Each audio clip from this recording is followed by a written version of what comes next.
So we've got about 17 people on right now, and I expect there to be some more. Robin, thank you very much for coming on with us today. So the folks that are attending, Ken, I've got a good colleague of mine, Ken, has just come on. Folks that are attending, I'd like to introduce to you Robin Cox. Robin is an expert in disaster management, emergency management, emergency, how do you say emergency, not emergency management, say disaster. How do you classify your expertise? Well, I'm not sure I'm an expert, but Yeah. disaster and emergency management is a program, and I think most people refer to it to emergency management. Yeah. Some people, there's slight differences, but Yeah. disaster management, emergency management. Right. But your background is really interesting in this space to me, because when most people, I mean, a lot of the people that I know, like that work in this space, they default to like disaster risk from a quantitative standpoint, and they're like specialists in floods or landslides or whatever. Whereas your background is more on the human dimension of psychology, correct? Yeah, Yeah. correct. Yeah, I mean, I'm a psychologist by training, a counseling Yeah. psychologist, and I Yeah. really landed in this field uh, really off the side of my desk. I was working in a combined unit in the Vancouver Police where counselors and psychologists worked directly with detectives doing follow-up work on high-risk violence cases. Anyway, one of my detective partners was volunteering with the Red Cross, and she thought I might be interested in disasters. And so that really got me going and sparked my interest. And it was about responding. And certainly the skills I have as a psychologist are helpful in that regard, responding to people. Mhm. And it evolved. I went to quite a few disasters here in Canada, went down to New York as part of a secondment during 9/11. And it just became increasingly what I did. I went back to do my doctorate and focused in disasters. And then, one thing led to another. And here I am at Royal Roads. I started teaching at Royal Roads in 2007, Mhm. just as the program really wasn't there. The structure was there, but there were several of us, myself and Dr. Lori Pierce and a few others that basically developed the program Mhm. and have been delivering it ever since. Yeah. Okay. You were seconded to work on 9/11. Was that in the post-disaster recovery aspect? What was that about? I wasn't aware. Yeah. Yeah. So as a psychosocial responder, we're deployed, and it's a growing area, but at the time, which is a while back, it's a growing area. It's during the recovery, and in the context of 9/11, of course, it was a huge disaster, and there were huge numbers of volunteers in the weeks following. There would be like 10,000 volunteers coming in, 10,000 leaving kind of every day. Mhm. There was just a huge number of people needed to provide support and deal with shelter and et cetera, et cetera. So I was part of a Canadian team because I was volunteering with the Red Cross. I was Mhm. part of a volunteer team that were seconded to go to New York, and we worked in various places. I worked in Brooklyn in the Canadian or the American Red Cross processing center where the volunteers were coming in and leaving. Mhm. So primarily doing work directly with the volunteers, and then doing some other bits with folks on the ground during 9/11, because it was a very, I mean, maybe every disaster is political, but that was a very political disaster because it was a terrorist attack. Yeah. Um, they only wanted American responders to respond to the families, who had lost people or had people missing. So most Right. of the Canadians were working in the periphery, which absolutely made sense. It was a cultural context that really made sense to have the American families meeting with fellow Americans in that space. Right. Mhm. I guess probably the Iraqi contingent of disaster responders probably would have difficulty at that point in time, given. Indeed. Yeah.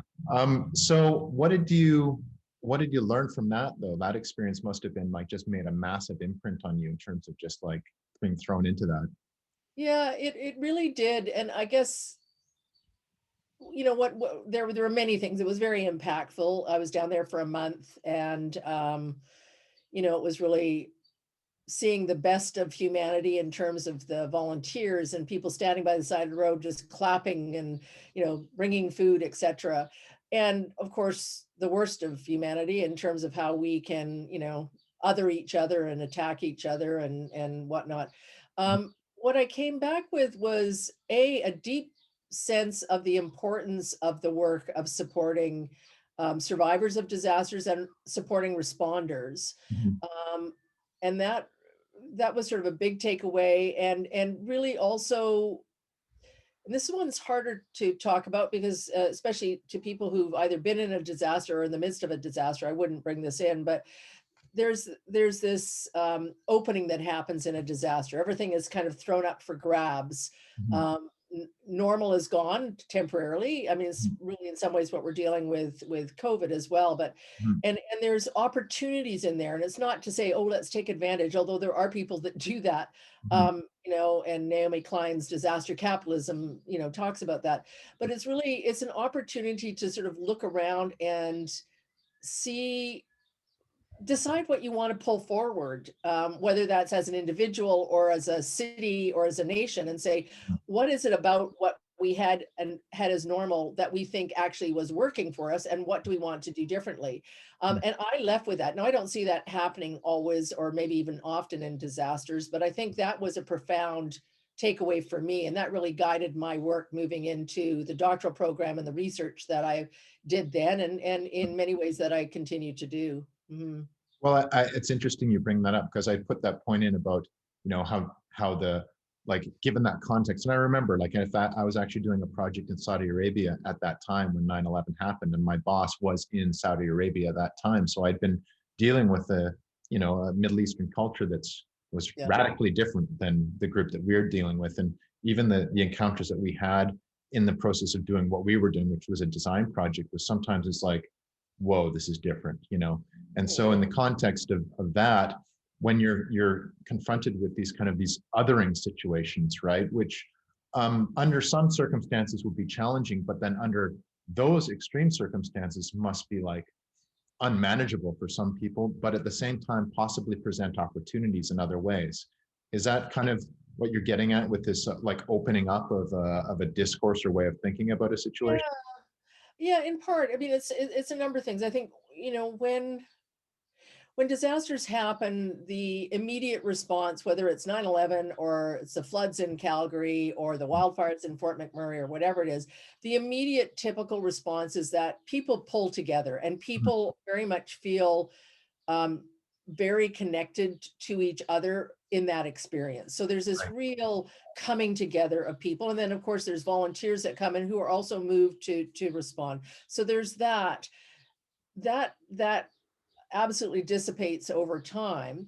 But Mhm. in that nexus, there's also this. Um,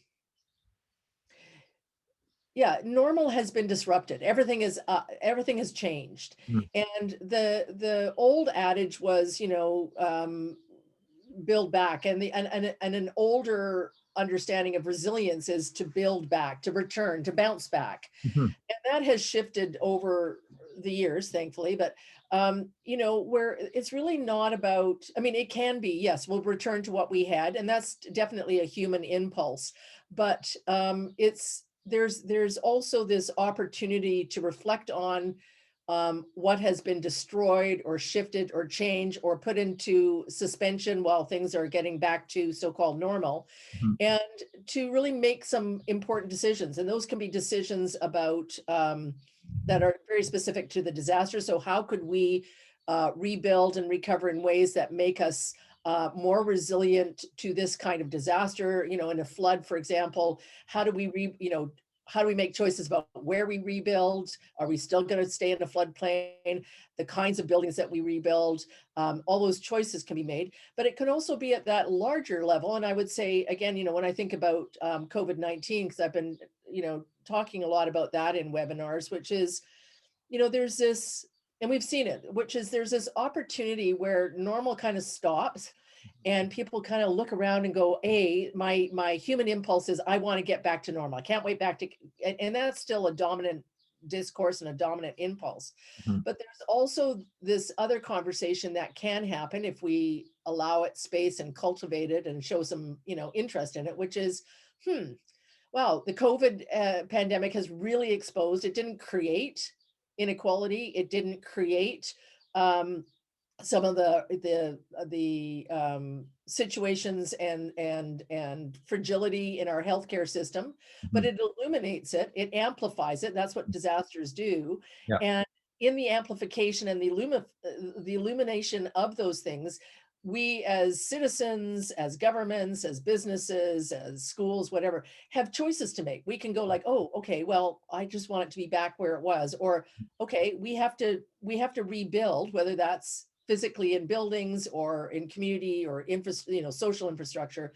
Mhm. How might we do this differently so that we're actually building a more equitable, resilient, Mhm. you know, society or community or business, whatever it is. And that's really what has guided a lot of my interest. And it's really very also similar to what I would do in counseling, which is, okay, here you are. People don't, I always say people don't come into counseling typically when things are going well. They come in when there's a crisis, Right. and part of that is sort of unpacking and figuring out, okay, how did this happen? What's going on? And Mhm. how do you want to move forward? What did this story that you live by, do you want to take forward into your life? And what do you want to let go of? And Right. it's not an easy process, but I think that's a similar process at a collective level in disasters, or can be. Well, that's an interesting point, and I was been following the news about, and we're getting questions coming in. So, folks that are listening, feel free to send the questions. What we're going to do is just go through kind of a dialogue. I've got some guiding questions that Robin and I have already kind of jammed on, like reviewed beforehand. But we'll answer your questions after we've gone for a bit, probably about half an hour or so. So feel free to, if you, something comes up, just shoot in a question in the chat, and we'll definitely get to it.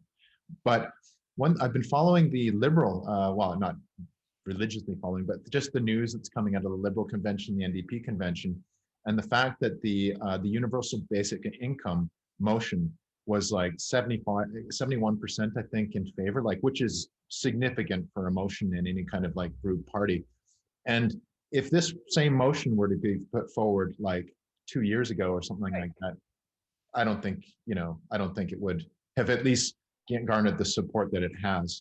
So would you say that this is kind of um, the COVID pandemic is changing the way we're looking at kind of taking care of one another from a governance standpoint? Well, yes and no. I mean, I think um, yes, I think it sort of has again, it sort of opened up the conversation again. This conversation that, I mean, if you want to think about basic universal income, Yeah. um, it comes in waves, and it comes and then it's lost, and it comes in this, obviously, this situation with COVID-19 has brought the conversation to the fore again, because it's so critically obvious Mhm. that a social and economic inequities mean people have more experience higher risk, whether it is the pandemic or whether it's flooding Mhm. or any of the hazards that we face. Mhm. And it's also illuminated the fact that our personal economies and our global and national economies are in some ways quite fragile. I mean, we have built an economic system based, I mean, this is kind of a digression, but we built an economic system based on consumption. Mhm. And in the context of the COVID-19 pandemic, first of all, a lot of consumption has been shut down because we can't Right. gather, we can't eat, blah, blah, blah, whatever. And then, of course, in the context of the work that I do around climate, which is where my work focuses a lot, Mhm. um, it's pretty obvious that's not a great model for moving forward for a climate resilient future, because it just isn't. So I think it raises those questions. It Mhm. then depends on what we do with them. And I think there's a real, um, in any context, whether it's an individual community that's experienced a wildfire or a nation that's experienced a pandemic, there is a huge and significant push to get back to Mhm. what we are familiar with. And that is driven by our own, I think, psychological, emotional impulses, but it's also driven by large forces. I mean, there's a lot of political influence and influence from large, stakeholders in keeping what is working for a small number of people,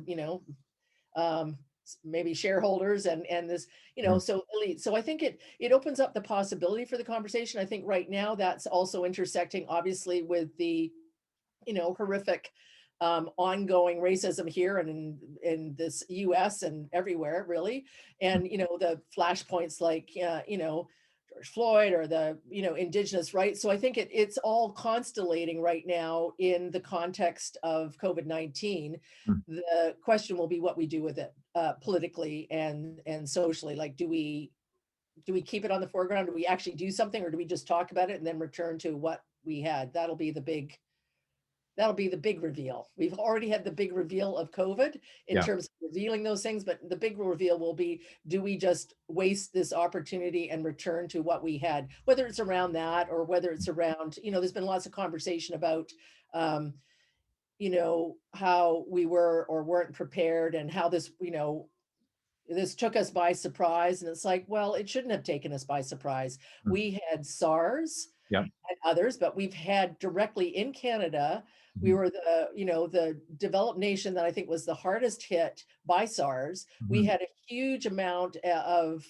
research and reports on SARS and the H1N1 mhm, about what we needed to do to prepare for pandemics. We've mhm, had lots of scientific information saying pandemics are going to increase with globalization and with climate change and with the impact of climate um, you know, on ecosystems and how much humans are coming into contact and species, habitat loss, etc. So mhm. we should have been better prepared. And when And Bill, someone Bill says, Gates told us too. well, Bill exactly, Gates. exactly. So when we say, well, it was, and I can't remember the phrase they use, not unanticipated or, unexpected or, it's like, well, yeah, really? No, it's not. Yeah, And a lot of the stuff in disasters, we talk about lessons learned, and mhm, that discourse has shifted to lessons learned and applied, because you can learn a whole lot of lessons and it doesn't mean that it leads to behavior change right. or policy change. So that leads me to your current work leading the Climate Action Leadership Program and the RDB, the Real Resilience by Design Lab at Royal Roads University. Mhm.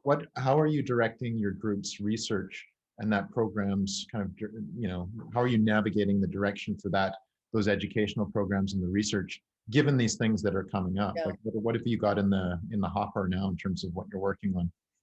Yeah, good questions.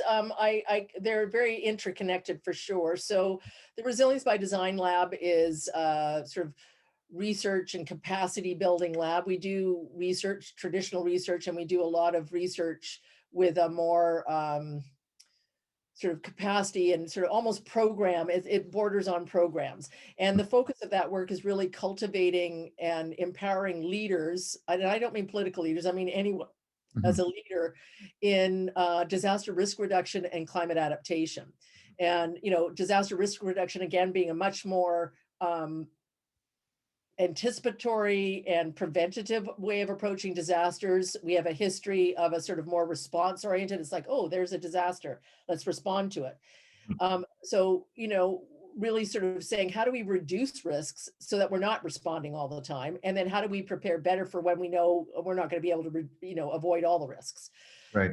Similar with adaptation, right? How do we try to reduce vulnerabilities and build resilience and then anticipate and build the kind of capacities and competencies we need to adapt to the changes we're not going to be able to avoid. And, Mhm, and we know that that's going to happen. It's already happening.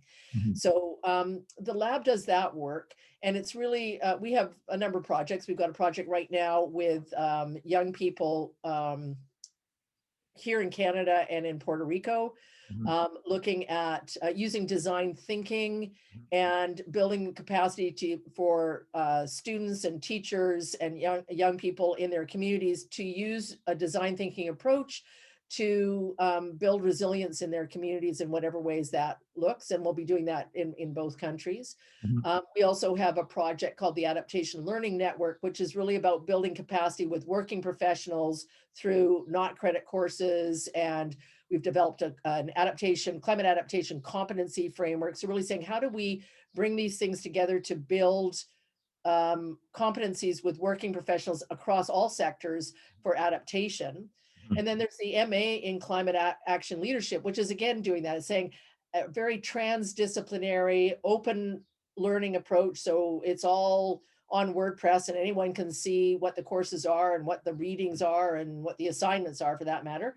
And students will have blogs and et cetera, to Mhm. really say, how do we help build and support people developing these kind of transdisciplinary skills and competencies so that they can take climate action, whether they come from fashion or forestry or a municipality or Microsoft, that across all sectors and organizations and societies, we're going to have to build the capacity, the competencies and the capacity to be able to, as I said, reduce the risks that we can reduce, anticipate those that we can't, and the projected risks, of course, are pretty horrendous, and then figure out how we support communities, families, businesses, governments adapt to those in ways that keep us healthy and well and and whole as societies as much as we can.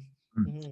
And in terms of the uptake for those programs, now I know, being an associate faculty, I kind of get a, I wouldn't say I get a demographic, but you get types of folks taking, this course is ECO Yeah. 586 or so forth. Have you noticed a change over the last couple of short, I mean, a year, 2 years, in terms of the uptake and the type of folks that are starting to take your courses? I'm curious whether you're getting people that you're thinking, wow, that's new. That's great that we're Yeah. getting more finance professionals, for instance, or something like this. Are there any kind of trends that you're seeing in terms of people you're attracting? Yeah, I'll speak more to because I've been teaching in the disaster and emergency management masters since 2007. Mhm. And I would say, when we first started that program, it was heavily first responders, Hmm. which has primarily been the sort of backbone of disaster, and emergency management. Mhm. We still get those folks, but we get a really wide array of folks now from health sector, either from, frontline health or health planning. We Hmm. get folks from like airport authorities and municipalities. We Hmm. get folks who are coming at it from, more of a human geography perspective or more of an environmental perspective. It's very diverse. And I'm anticipating and really marketing for that same or even more diversity in the MA in climate action leadership. Because again, partly because all sectors need it, but it's also in those cross both fields Mhm. absolutely rely on collaboration and coordination across sectors, across disciplines, across differences. Mhm. So it can't be, if you want to reduce disaster risk, you have to be talking and working with people who are working with housing and with poverty. You're working with infrastructure, working with, ecosystems and looking at like, how do we, and this is true of adaptation as well, like how do we bring in how do we restore wetlands? How do we bring in green responses and green infrastructure to help both make a city more livable, make it more disaster resilient, reduce our carbon emissions? So all of these agendas require a multi or transdisciplinary orientation and to bring in students from those. And so you can have those rich conversations where somebody's talking from, somebody who works in a large hospital in Ontario is talking and working with somebody who is a wildfire fighter in BC, and Mhm. talking with somebody who is a CFO of, a large national corporation, and somebody who is working at community development level. So I think it's in that constellation that we see in disaster emergency management is also going to be what the climate action leadership program is, and certainly is the focus of the adaptation learning network as well. Interesting. So you touched on a point there, which I wanted to kind of pick up on, which is this nexus. So there's this nexus between climate action or climate change action, whatever you want to call it, and disaster management. They overlap, obviously. So what are some of the key emerging issues that you're starting to observe in that space right now? Like, what would you say are some really things where you're going, okay, this is where we really need to concentrate on? Well, one of them, and I've just one of the things that's on one of the many things that's on my desk right now is I've agreed to review a report that's come from Public Safety Canada, so it's not public yet, and this is a peer review process that is looking at disaster risk reduction and adaptation and how, why, whether, and how those get more integrated. Mhm, And that absolutely needs to happen. There's a lot of intersection that are not identical. I mean, adaptation can be focusing on, um, you know, greater resilience around wildfires, whether that's forest management and how we manage, building in contexts where we have interface with forests, et cetera. mhm, But it also can be much broader than that. It can be looking at, many other things. So I think looking for those integrations, that's a big issue right now. mhm, I think one of the other things that is an ongoing issue in disaster emergency management is this shift into a disaster risk reduction orientation, mhm, away from this kind of response heavy mhm, to we always need to respond for mhm, sure. But mhm, now we need to be doing way more work educating, building awareness, building individual and collective capacity to think about these things and try and prepare for them. mhm. And that similar to adaptation. Adaptation is sort of the people talk about it as kind of the poor cousin of mitigation. Yeah. The focus in climate change has been, excuse me, has been in some ways quite appropriately on mitigation. So reducing our greenhouse gas emissions so that we don't, destroy everything, that anything more than we are already destroying. Mhm, That's absolutely critical. mhm, And at the same time, we know that even if we stopped every single GHG emission tomorrow, mhm.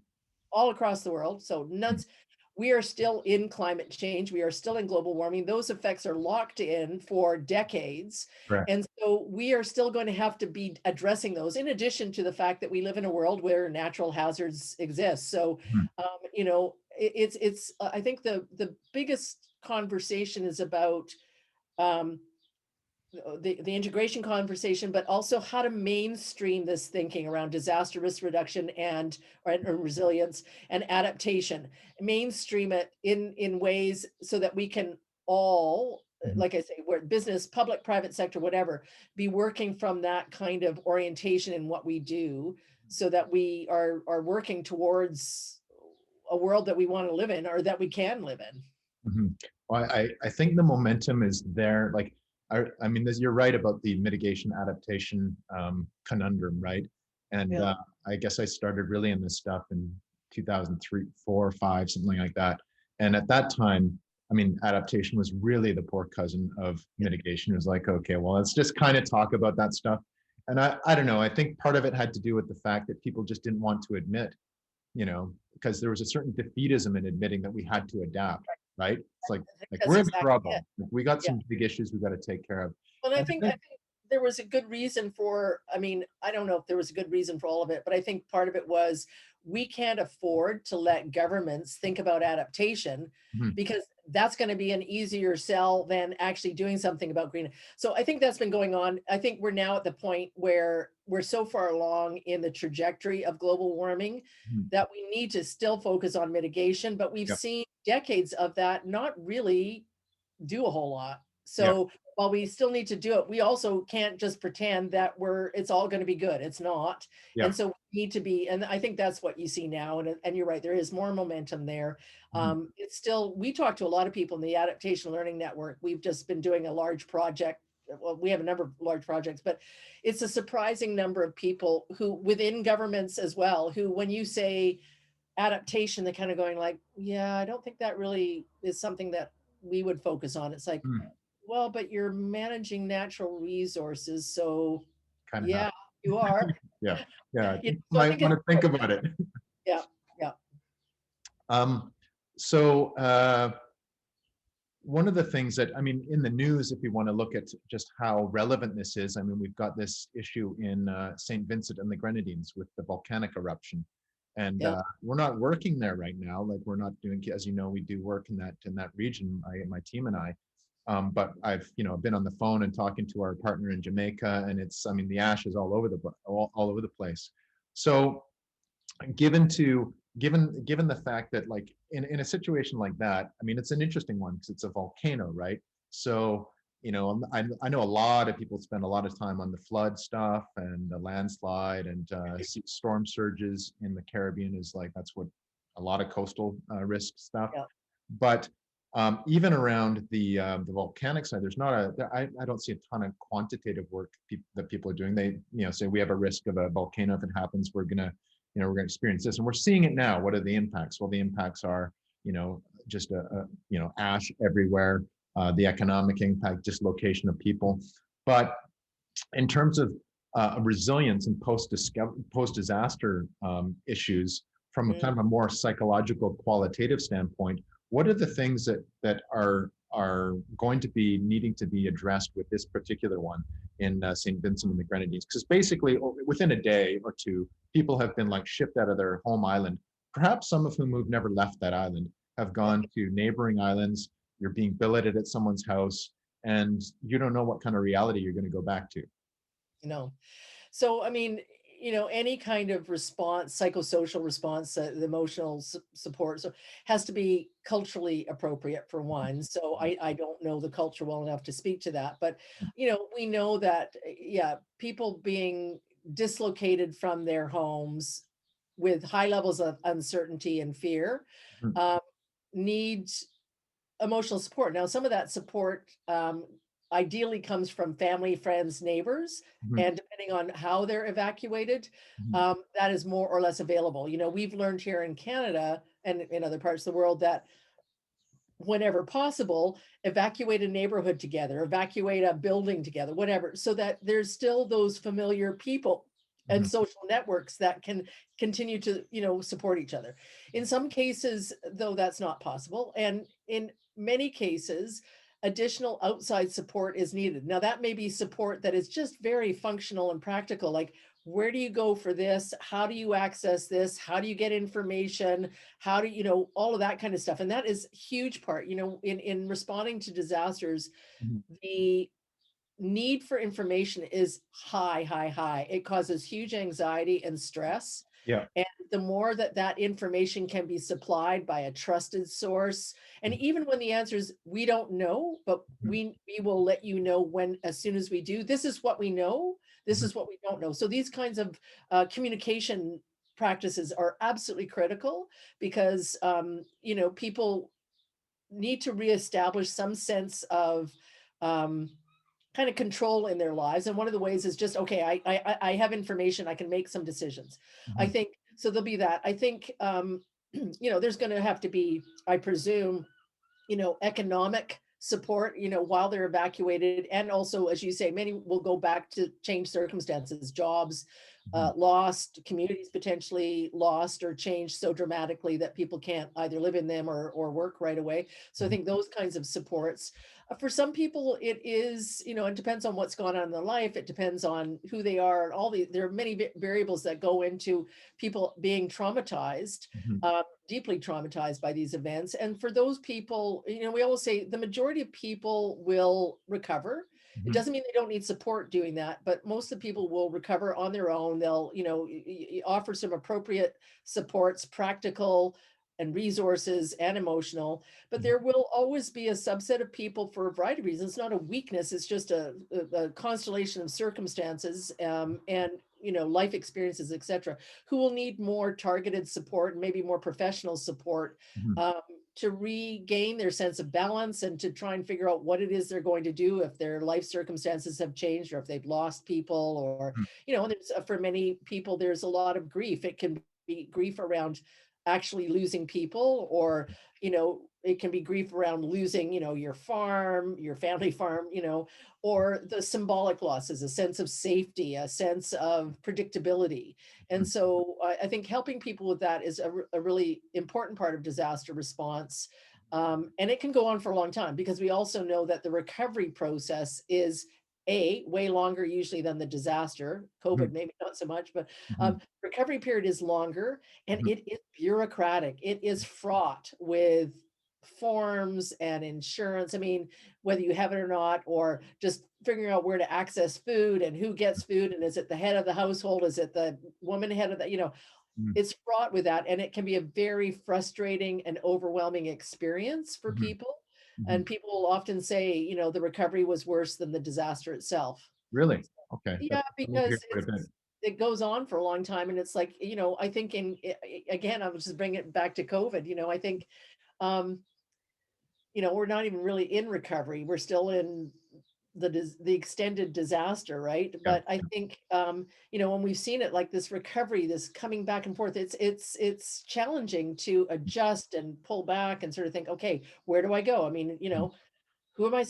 I need to, they tell me I need to register here, but I can't get through. And the phone line's not working and, blah, blah, blah. So I think we've seen elements of that in COVID. And that's definitely a characteristic of recovery typically is that it's a long, complicated process, and it almost never goes the way everybody wants it to go. I mean, it will over time, ideally, but, people have different needs and not all needs are met.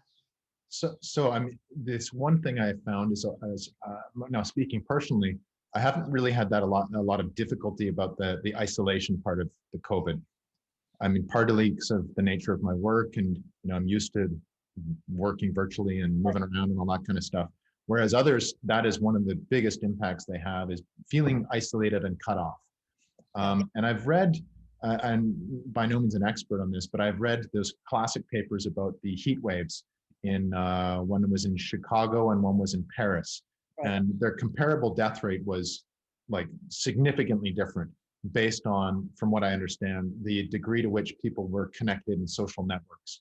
In one case, they had very weak social networks, and the deaths were, we had a lot of old people isolated in their Yeah. buildings, and then in the other cases they had pretty vibrant family social networks, and there was a lot more communication. Yeah. So I guess what I'm trying to get at there is, in terms of resilience and dealing with these kind of massive disruptions, how important is it, I know it's hard to generalize, but to have that kind of social connectivity and communication?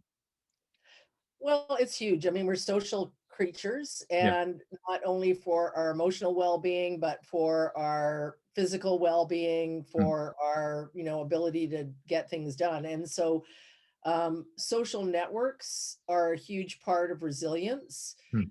And there's different ways of thinking about those. I mean, it's not all good. I mean, very tight social networks are great for the people that are in them, but there's also people excluded, right? Right. So Yeah. it's not a seamless, like, this is a good thing. Yeah. But I think, the more that people have support and have networks of support, Mhm. um, the typically the more resilient, the healthier they are, Mhm. because it provides so many different things. If I only have one person that I rely on, I'm Mhm. relying on them for everything. If I have Mhm. 10 people that are in my circle, I can say, oh, I can talk to David, because you know my sister is just worn out listening to me, that kind of thing. So I think there's ways of thinking about it, but social networks and social capital is huge in challenging situations. It's huge in life. And I Mhm. think we've seen the tragedy of that for, frail elderly in care facilities where, understandably the isolation, but many of them and their family members have talked about actually the social isolation was what killed them, Right. Yeah. because there just was no particular reason to carry on, and it's kind of like, we're all to varying degrees, extroversion, introversion, but I think we all rely on our people, you Totally. know, My and father is, my father's in, actually, he's in Lynn Valley Care Center. So yeah, there's a lot of things that I had to deal with in this, but one thing I've noticed is we do FaceTimes periodically, like every week actually, and we are allowed to visit now. But I mean, the difference from when I can now visit when it's pre-approved and yeah, so forth, and the impact I see visibly when I go and say, hey, and can get in there, is it's just night and day. Even yeah, when you're connected on something like this, you're connected, right? But it's not quite the same as no. connecting with people in person. Yeah. Well, and in disasters, I mean, one of the components, in the response to and the early recovery is to provide those spaces. It's Mhm. when I was up in Lewis Creek and Barrier following the McClure fire, which was just ahead of the Okanagan Park fire. So, quite some years ago, 2003. Mhm. Um, One of they didn't do it, unfortunately, but, Mhm. one of the first things I said was, you need to stick up a tent somewhere so Mhm. that people can gather. Mhm. Oh no, we can't do that. They're evacuating, this is when they were starting to come back in. It's like people want to connect with each other. They want to see their neighbors, they want to see their friends, they want to have a cup of coffee or whatever it is Mhm. and connect. And that's just as important as connecting with their insurers Mhm. and connecting with the, cleaning products and, getting their fridge picked up because it's contaminated. And it's a really important part of rebuilding a community. You're rebuilding the fabric, the social fabric of people's lives, and Mhm. they are trying to do that as well. And so that's a really critical thing Mhm. for sure. Definitely. Um, Now we've been on COVID a bit for obvious reasons, which is a disaster that's staring us in the face on a daily basis in the news every night. Um, but there's also the climate emergency, which again is something that is getting a lot of airtime now, and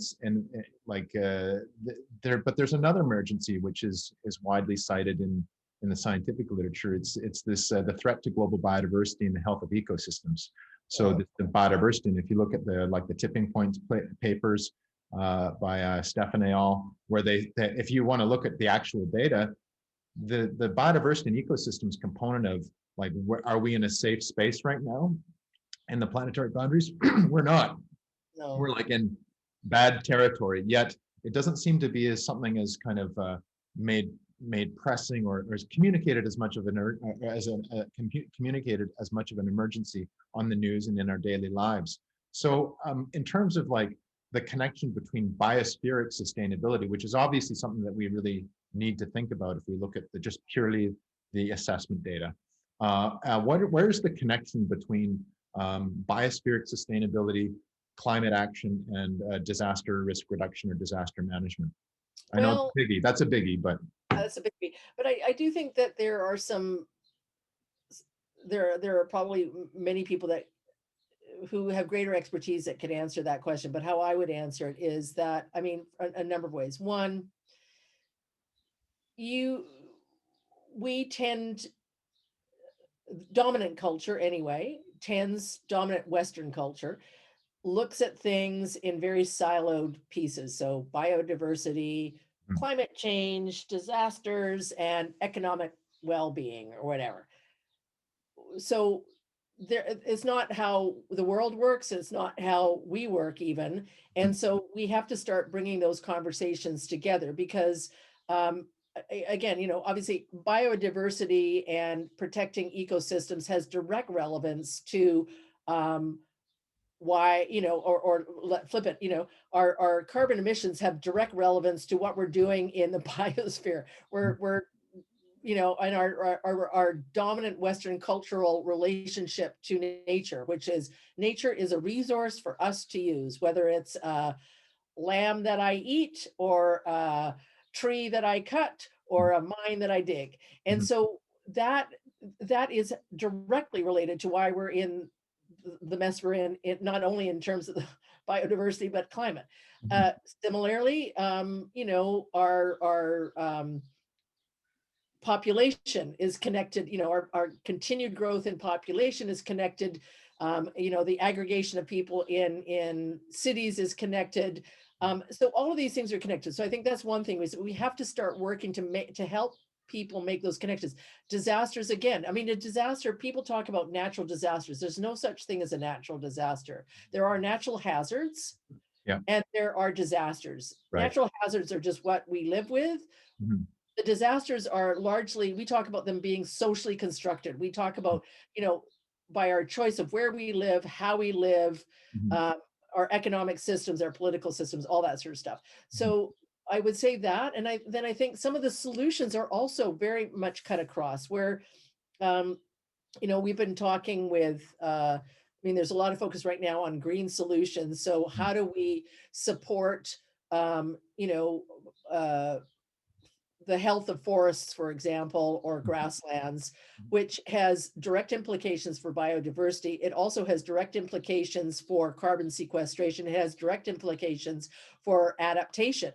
Mhm. So I think the more we can start bringing these things together, and I think the reason that biodiversity is not a conversation, I mean, I'm sure there's many reasons, but I think part of the root of that is our disconnection from nature. We sort of think, oh, well, there's a poor species. That's unfortunate. Mhm. Um, and if they're cute or we think they're cute, then we sort of care. But otherwise, I mean, the huge number of insects and microbes and stuff that we have lost and that we continue to lose. So I think somehow it's helping make those things, making those connections. Like, we don't care if you care about the microbes just for the sake of the microbes. However, if you don't care about that, this is what happens in the ocean, and then this is what happens to your, property when the ocean, this is la la la. So I think we have to make the connections, and then we have to really, um, I did a webinar earlier, no, I don't know when, it last month, I've done a bunch, but on sort of changing the narrative. Like, we have to help build that awareness of the connections, the interconnectivity, and then start offering solutions. And of course, I think we have a huge amount to learn from indigenous cultures who really never left that interconnected view of the world. And, and don't, I was just listening to somebody the other day and saying, we don't even have a word for nature. There's no such word in our language. And this is an indigenous, Yeah. because everything is nature. It's like we are nature, but we tend in our culture to say nature as though it's outside of us, as though we're not a species with Mhm. the same, risk trajectory of overpopulation. All you have to do is look at, what happens when you overpopulate. Something happens to cut it down. Mhm. Yeah. You run out of food, you run out of space, you whatever. So I think if we start making those connections and then start really focusing on these kinds of solutions that offer multiple benefits to all those things, reducing disaster risk, increasing our adaptation and resilience, increasing our health and well-being, Mhm. and increasing biodiversity and ecosystem health. That's an interesting point. And in fact, I'm going to do a plug for a future episode of this because one of my colleagues is the director of communications for the UN Convention for Biological Diversity, David Ainsworth. Great guy. And he's going to be on in a few weeks. And I have to look at the specific date, but I'll let you know because Yeah, this guy, his job is to deal with all dimensions of communications related to the convention, right? Which is dealing with the countries, but it's also dealing with the public and making the public aware and be concerned about something as kind of abstract to most people is that's it. diversity of microbial Yeah, communities. Why is that important to me? It's like, well, I mean, how about soil quality? How about food? Like these are things that we ultimately rely yeah, on, may not be aware, it may not be kind of at the forefront of people's thoughts. yeah.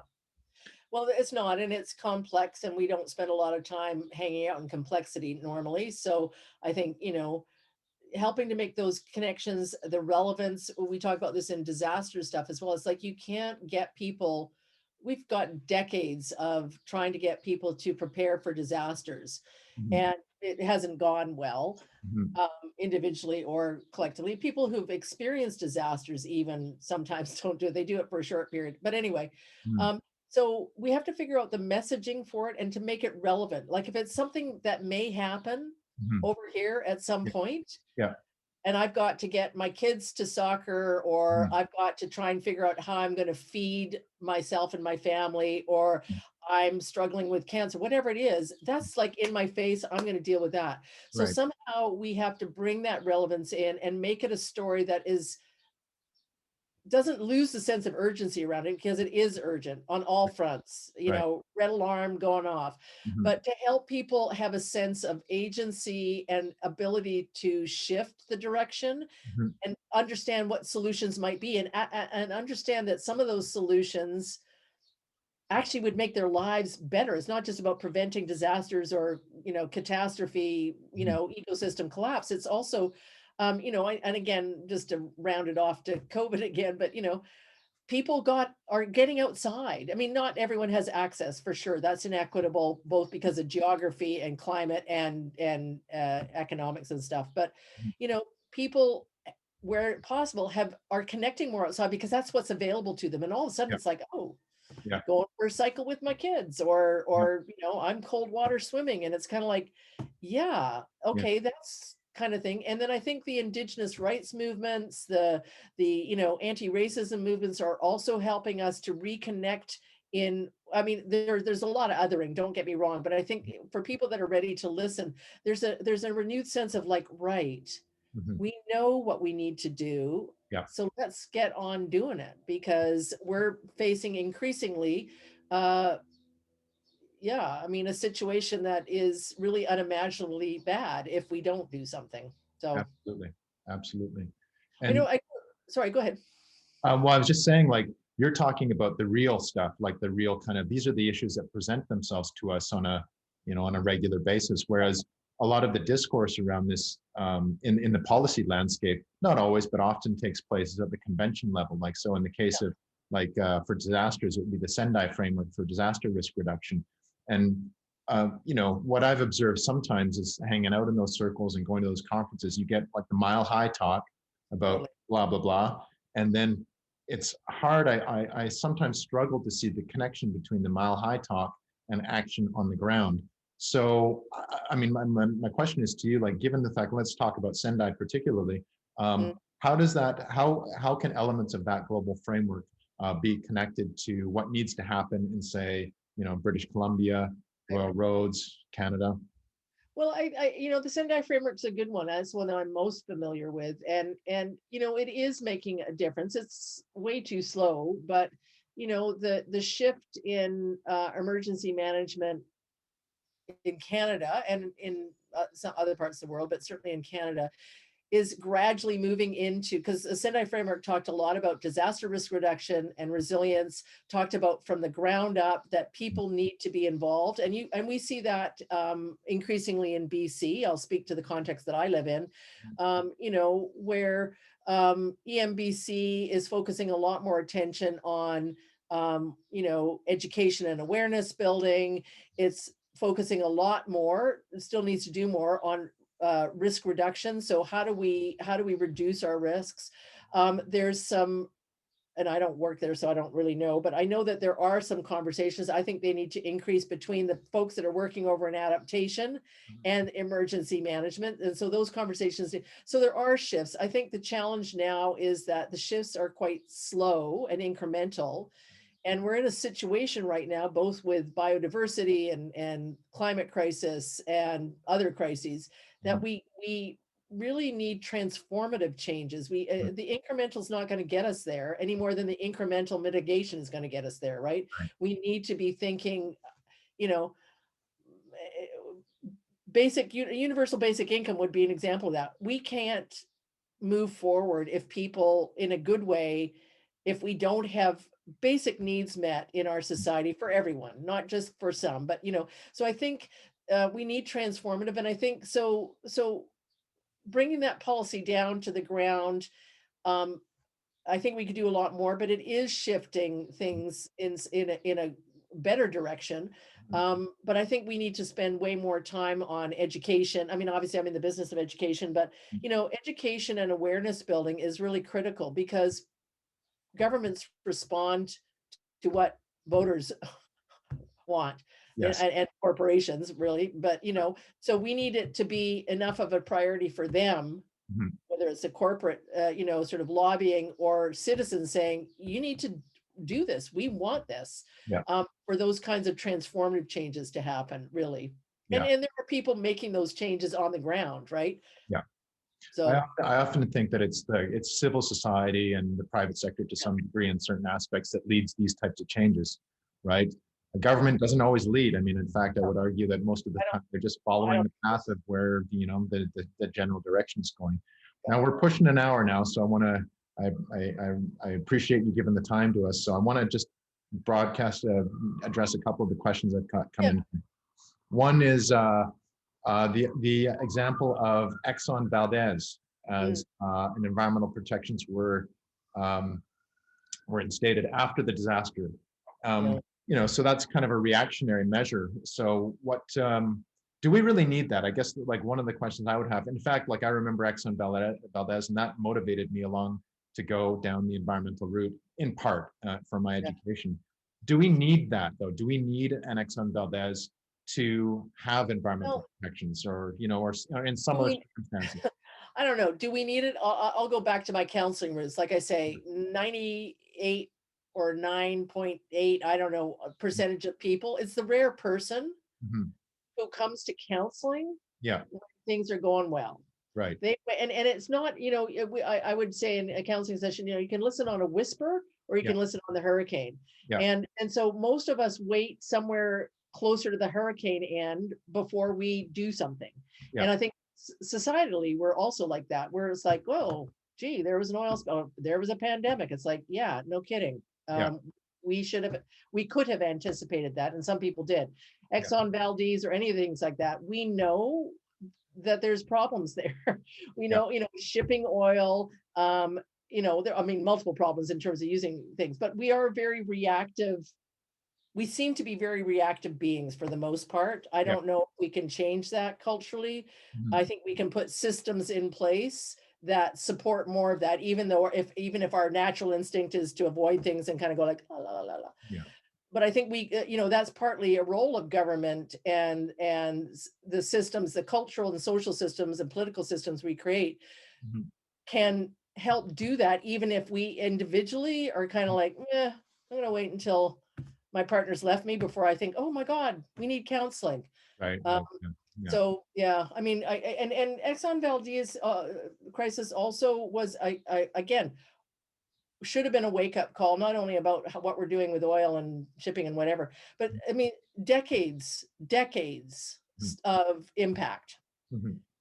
And, what did we see? We got BP oil in the Yeah. Gulf. And, Oh, I mean, it's like, oh, yeah, gosh, it happened again. What a surprise. yeah, So we have very short-term memories, unfortunately, as yeah, humans. yeah. I can't speak to other cultures. I think, when I talk to indigenous friends and colleagues, etc., my impression is from what they've shared with me that that is not the case Mhm, in indigenous cultures. I mean, they're, 7 generations back, 7 generations forward, mhm. oral traditions that pass on stories. And I'm not saying to, either to romanticize and say, oh, we should all be doing that, but I think there's something to learn from that. We Yeah, have very short memories, and that is not serving us well. yeah. And one of the comments that just came in from Jason was, you would think that preventive practices would be cheaper than reactive ones to deal They with. are. Yeah, I would say most of the time, I would say that's the truth. Well, they are, but we live in, I mean, one of the challenges is, I preventive practices require investing now Mhm, for future benefit. right. And we live in political cycles and economic cycles that don't really support that. If I'm a politician, and it's not all about politics, but I mean, that's an example, right?